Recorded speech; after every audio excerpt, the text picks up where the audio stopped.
Unang session natin to ha. Taga Muntinlupa ka, di ba? Marami namang nagte-therapy rin. Ba't nagpunta ka rito? Una po, nagpa-therapy na ako sa Active Life. Active Life? Active Life sa Las Piñas.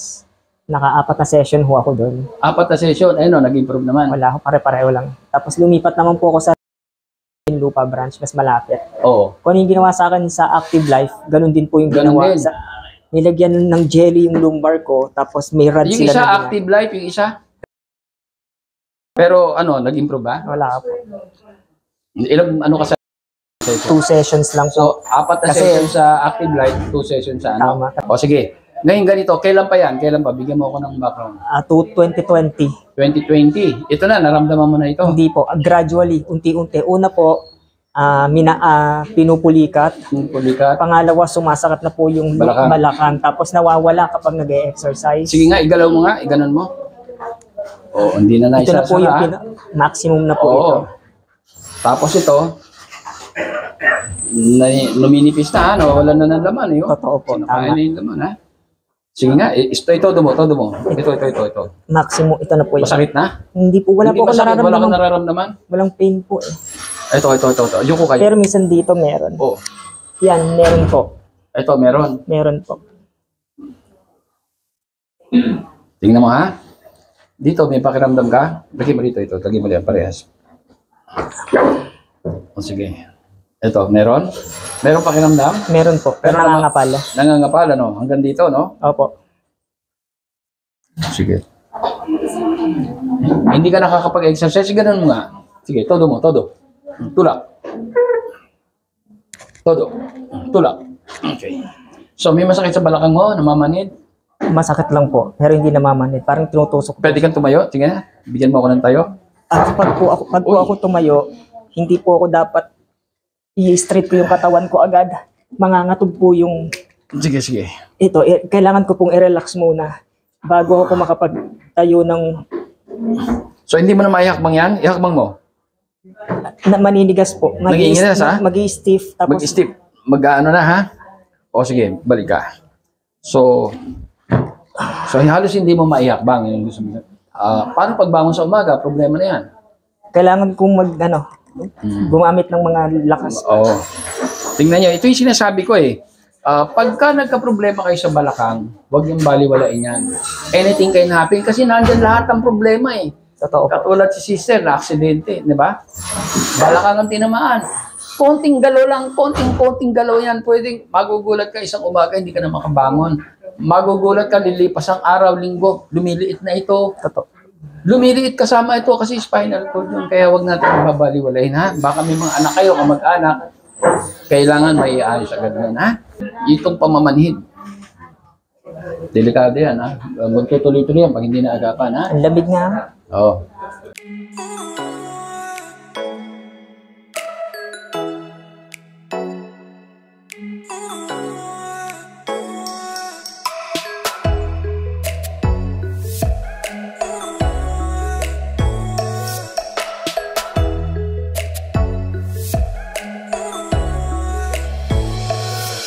Reminder: Aviso Wellness is a holistic therapy applying scientifically proven from traditional and modern technology.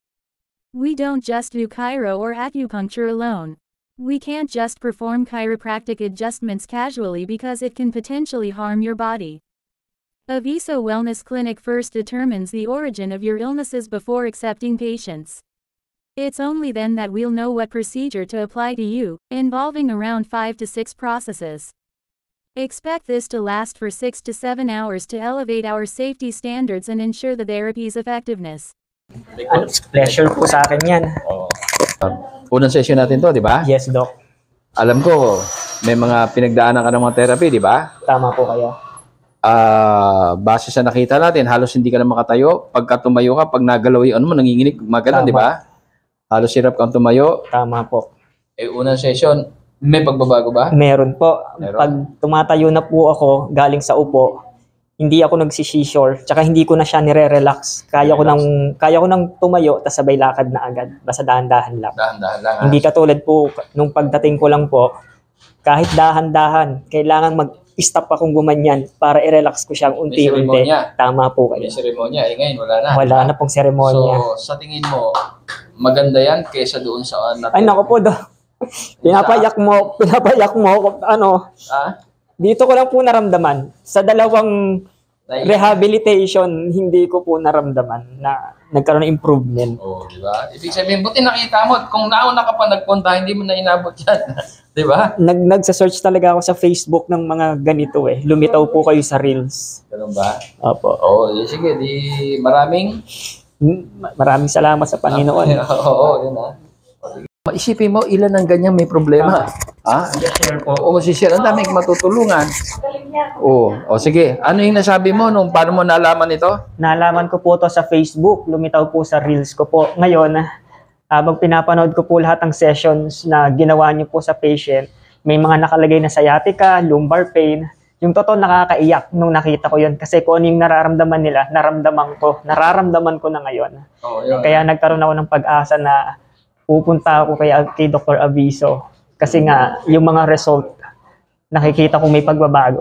Katulad po ngayon, first session pa lang. Napapanood mo lang dati, di ba? Tama po, Oo, tama. ngayon, ikaw na mismo. Tama po. Kasi may mga pinagdaanan ka rin therapy, di ba? Tama po. Hindi nag-improve, di ba? O yun, di kaya kita pinagsalita para malaman ng iba ano marirekomenda mo sa may mga ganyang kalagayan. Huwag po kayong magdalawang isip na bumisita kay Dr. Aviso. Oo, kasi Dahil iba- makakatulong po talaga. Kasi iba hindi naniniwala eh. Tsaka, unang Una- session, ramdam na po pag natapos yung entire session ni Dr. Aviso. Yun ha? O sige, very good. Salamat. Salamat din po.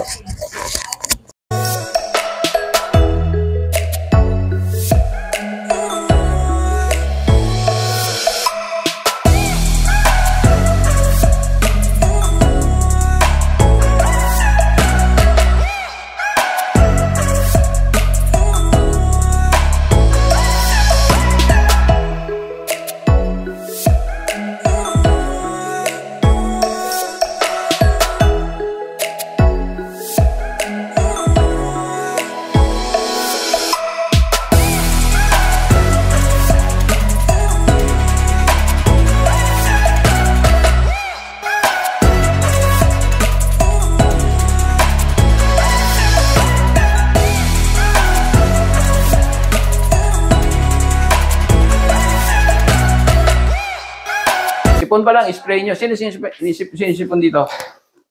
Sprayin mo siya ha? Spray kayo. Tingnan. Meron na po. Nag-spray kayo? Nakabili na po ako. Kailan pa? Nakalinggo. Nakakatulong. Emergency po ako kasi nahirapan ako huminga. Ayun, Ngayon okay na po ako. nakatulong ba yung spray? Opo. Okay nga magsabi. Oo. Ito sige sa ano sabi nyo? Ano sabi nyo? Ano po, nagtumawag po ako dito kasi nahirapan akong huminga. Ubo ako ng ubo. Ang daming antibiotic, ang dami kong gamot. Then nakiusap ako dun sa call center nyo. Oo, Sabi ko, i-priority mo ako sa lala mo. emergency. Sa emergency, dinalhan ako 2 tsaka isang magnet. Ah, Ito ganun. nandito. Ganun. Ngayon wala na po, sawa na yun. Ito ba yan? Ito ba yan? Opo, ito, dala-dala ko lagi po. Ayun ha, wag yun ang ano ha. Ubus na nga po, kaya bibili ako ulit. Oh, ayun ha. Ito po, lagi kong dala-dala to. Tandaan nyo. Pati apo ko naggaganito. Oh, Kasi very mga good apo ha. sila. Ando to, ang dami kaming naano niyan ha. Natulungan Maganda niya. po niyan, promise. Oo. Lalo ngayon ha, kung sa China, ang totoo ngayon, marami nang napupunong clinic sa Ubo ha, mangyayari sa atin yun. Ganun din sa China ha. Kaya paghandaan nyo, dahil ang hirap, tamaan kayo ng ubo, ma-hospital kayo. Eh kung may mahina pa puso nyo, maestro kayo, doon kaya may namamatay na matatanda. Ha? Ang ubo, walang gamot. Pero, nagsisimula sa sipon, tama? Opo. O, sipon muna. Pag napabayaan nyo, inabot ng 3 araw, 4, wala na, nasa loob na ng baga, magkakatagalan. Pero gagamitin nyo pa rin ito para hindi lumala. Pero kung sipon pa lang, matalas kayo, katulad ng ginawa nyo, Maganda nakarecord. rin po, Dok, sa tenga yan. Kasi ang sakit ng tenga ko dati. Kasi nakita ko dun sa okay din sa tenga. Oo. I-sprayan ko yung tenga ko kasi parang ang masakit, kumikirot. Ang Oo. ganda. Hindi lang kasi ito, ang dati pangalan nito, o multipurpose spray, ha? Yung iba, alam nyo, kaya sa Las Vegas nagkaroon akong dealer sa Amerika. Yung mga nurse ng Pilipina, sabi ko dun sa dealer ko, ang dealer ko nasa may Quezon City, bakit pa nadala mo sa Las Vegas? May dealer tayo ron. Bakit? Lumakas. Di ba lakas ang COVID? Hindi. Alam mo kung saan? UTI. Ang dealer daw yun, nurse. Nagkaroon ng UTI, kung ano na ininom, ito in-spray sa puwerta. Ayun na isa kaya doon sila ay maraming malaking ospital. Ayan, kaya hindi lang yung sabi sa tenga, kaya dinugtong ko na ha. Ito, alam niyo kung ano yung laman nito? Kung ano yung ginagamit ng ating katawan sa loob ng ating katawan na pamatay sa virus at bakterya panlaban. Ano yun? Zinc at ano pa? H2O2. Pero wala naman po akong upo, wala akong upo. Umina kasi parang nahihilo lang ako. Ay, hindi. Pag sa pag-therapy tayo, yung hilo-hilo, makatutulungan kayo sa therapy. Ibig sabihin nun, may problema yung dugo nyo, yung oxygen, ha? Nakakaano. O, mahina ba kayo minom tubig? Medyo... Mahina. O, dadamihan nyo, ha? Tapos magte-therapy kayo, ha? Okay, mababawasan na. Yung karanasan ko dito sa magnet na to, pero bago ko naalala to, galing na kami dito noon eh. Di ba, nagpaano na kami. Oo, nagano na. So, gumanda pa ganun, pati yung likod ko, yung sa likod ko, hanggang wala na eh. Hindi, wala. Ayos na siya. So, ito lang ngayon, bibiyahin na kami ng Pamindanao. Yung aeroplano, habang umakyat yan, may pressure yan. Nahirapan ako huminga. Naranasan niyo ba yung pag huminga, parang may tumutusok sa... Sa akin, lumalala siya ng lumalala. Hindi na ako nagpalata sa magulang ko. Parang kumukulo, parang may gumagano habang huminga ako. Medyo matagal, pinabayan ko lang kasi minsan nawawala, di ba? Hindi, lolang lumalala. Sabi ko, naalala ko yung dugo. Malapit siguro dugo ko. yun, dumapot, di ba? Nandito na sa akin yung bagong ganyan. Kinuha ko magnet. Pag nagpatapat ko siguro 2 to 3 seconds, ang luwag ng hininga ko, sabi ko, grabe to. Naalala ko lang sa salamat talaga sa kamay talaga. The best. Dun sa may kinalaman ito sa number 2, ano, yung kaninang slide na pinakita namin sa inyo, na yung sa dugo, yun ang pinag-usayan. Kapag acidic ang ating katawan, ibig sabihin kulang sa oxygen, napaplat ang tao. Kung titingnan niyo yung first picture nito, alkaline yan. Yung sakong ang titingnan niyo, yung pitsol, yung sakong, tingnan pantay. Pero doon sa acidic, nakita niyo, umaano sa taas kapag nilagyan ng magnet. Diba? Kanina sabi ko, gagamitan natin ang magnet. Ito, calibrated magnet ito, ha. Huwag kayong basta gagamit ng magnet. Dahil ang magnet, nakakabuti, nakakasama. Tandaan nyo, ang dugo natin ay bakal. Kapag gumamit kayo ng magnet na hindi calibrated, pwedeng higupin yung dugo nyo at nakatulog kayo, pwedeng mahirapan kayo huminga at baka atakihin pa kayo. Ito, kahit gamitin nyo ng 24 hours, 7 times a week o 365 a year, ano? Days. O wala kayong problema dahil ito kinalibrate ko. Kaya ingat kayo, no? Ito, calibrated ito. Ang tawag calibrated magnet. Pag ito acidic kayo, inilagay nyo sa katawan nyo rin mo, nilagay mo rito, alkaline ka, hindi liliit yung sakong mo, di magpa. Pero pag nilipat mo rito, at nilagay mo acidic ito, lalo masakit ang ulo, makita nyo, magbabago. Kung titingnan nyo yung first picture, alkaline yan, yung second, acidic, medyo tumataas na. Pero yung kondisyon, ang kadalasan, wala pang sakit yan. Acidic lang. Tandaan nyo, ang tao, 3 taon bago magkasakit, acidic ang 3 taon, more or less, ha? Depende sa katawan ng tao. Pero pag yan na inabot na ng 3 taon na acidic, dumami na ang bakterya. O, di pwedeng high blood ka, hypertension, diabetes, kung ano-ano pa. O baka may tumor ka. O, kaya iingatan natin. Kaya itong magnet ito, malaking bagay ito pag marunong kayong gumamit. Dahil ito, kayo na mismo magiging doktor sa sarili, kayo mag-i-scan kung may problema sa katawan nyo. Dahil pag ito inalagay nyo kung saan ang acidic ng katawan nyo, ay madidetect, iikli kayo. Kung hindi naman kayo umikli, pantay ang nyo, sakong nyo, alkaline yun.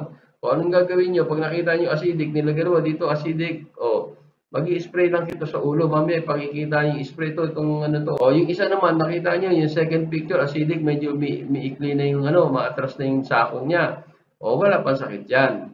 Pero, pag kami sakit na, katulad ito, may cancer itong paa na to, makita nyo, number 3rd picture, O, ayun, makita nyo. Ganun ang makikita nyo sa mga susunod na slide. Ni-orient ko lang kayo para aware kayo na ganun ang Kasi kayong gusto ko, kayong gagamit ng produkto ko, kayo mismo maging doktor sa sarili nyo, huwag kayong aasa sa akin dahil malayo tayo bago tayo magkita, di ba? Ano yung mukha niya, ha? O, yan yung may cervical cancer. Ano pangalan mo? Almira Castro. Almira Castro. O, sige, tingnan natin, ha? Ando na yung O, tingnan natin. Ang tao umuurong kapag may sakit, lalo may cancer. Tingnan niyo yung paa. Di ba? Ito, pumasok ito, hinatak ito. Makita nyo? Oh. Okay, ang gagawin natin, spray natin. Kunin mo yung spray. Spray sa ulo, ha? Alisin mo na yung magnet. Okay. Tingnan natin, ha? Kung magre-response yan, ha? Pero pagka nagaganyan ako, umuokay ang pakiramdam ko. Kaya pag ganito kasi. Importante yan, oo. Yan, sige. Okay.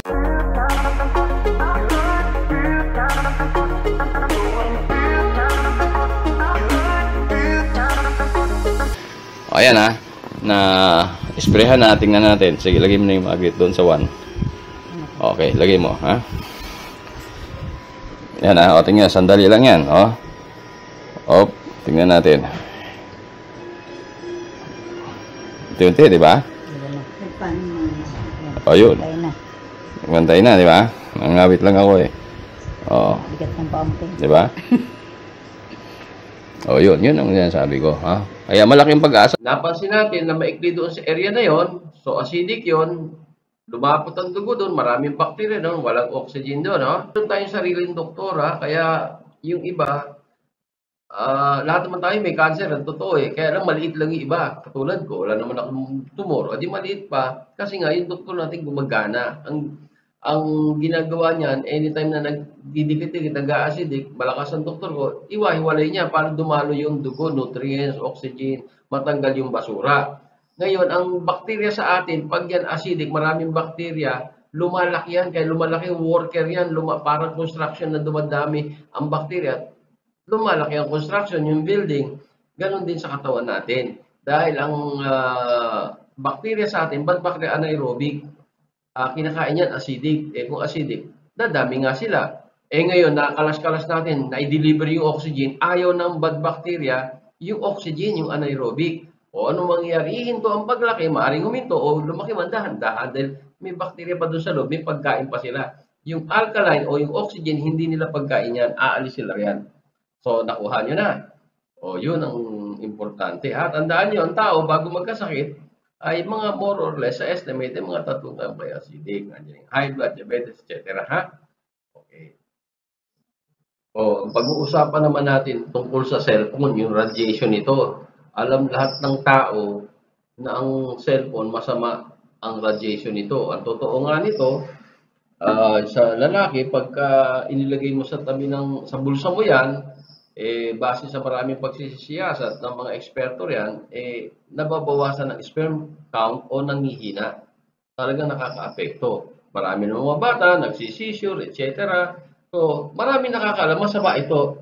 Pero ang hindi nila alam, gaano kasama at paano naging masama. Ito, ibibigay ko sa inyo yung detalye. No? Ito, invention ko ito. Yan, yung anode na yan. Kung nakikita, nilagay ko to, cellphone ko to, nilagay ko rito. No? Tingnan nyo. Tandaan nyo, simula pa kanina, ang pinag-uusapan natin, bawal lumapot ang dugo. Dahil pag lumapot ang dugo nyo, dadami ang bakterya nyo. Ano pa? Pwede kayong ma-stroke. Dahil, siyempre, malapot siya, pwedeng bumara, taas ang pressure nyo, di ba?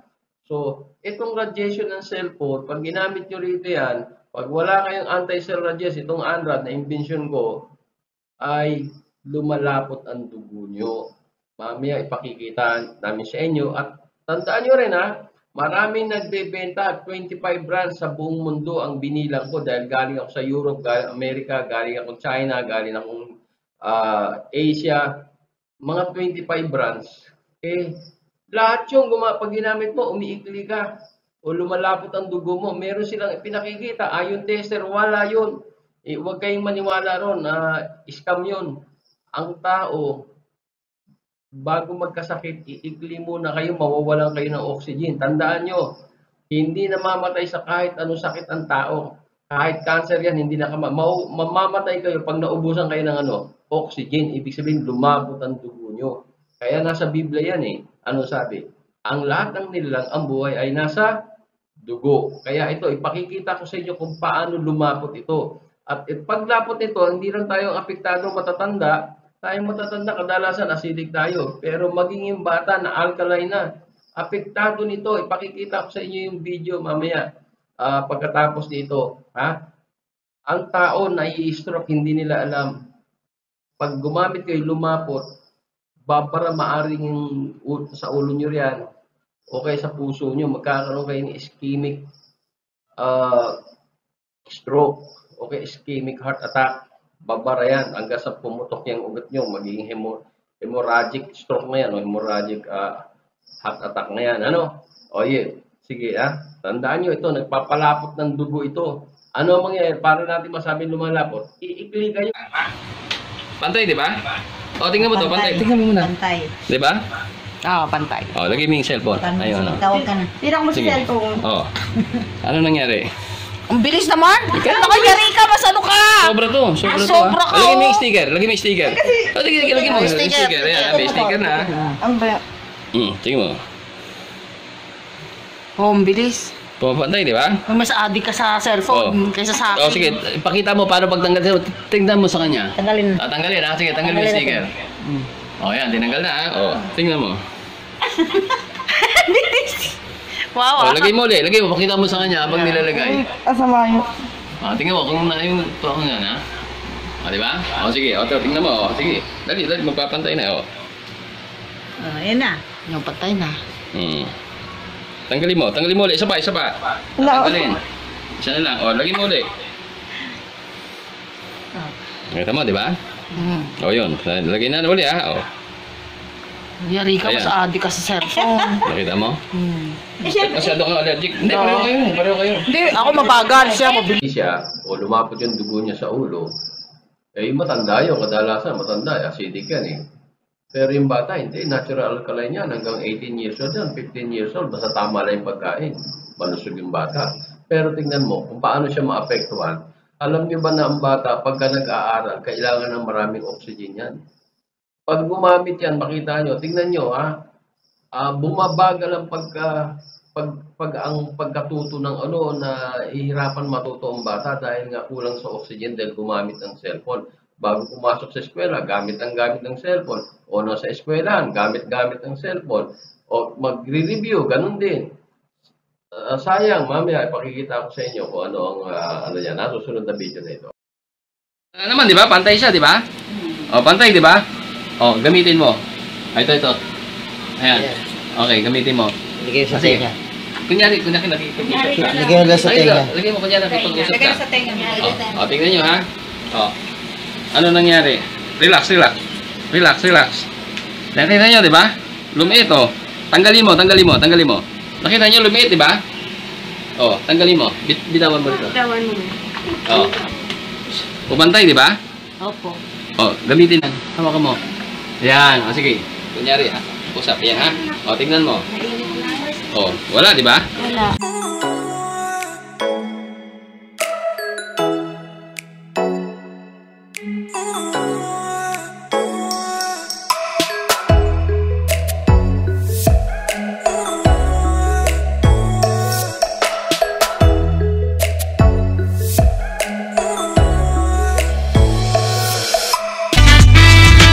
Ilang mga natatanging Pinoy sa bansa ginawaran ng pagkilala sa katatapos lang na Bravo Philippine Awards na ginanap sa Manila Hotel. Basta binigyang pagkilala yung Pinoy inventor na si Ismael Aviso Sr. bilang Inventor of the Year at kanyang anak na young entrepreneur na ginawaran ng Excellence in Business. First of all, I'm very thankful na binigyan tayo ng pagkakataon ni Bravo Filipino na maging part of awardee of this year to be Excellence in Business. So I'm very happy na nakasali yung business namin dito. Nagpapasalamat ako maraming. Una sa Diyos, siyempre. Pangalawa, sa mga organizer nito, nakilala nila yan. Lalo-lalo na sa panahon ng pandemic.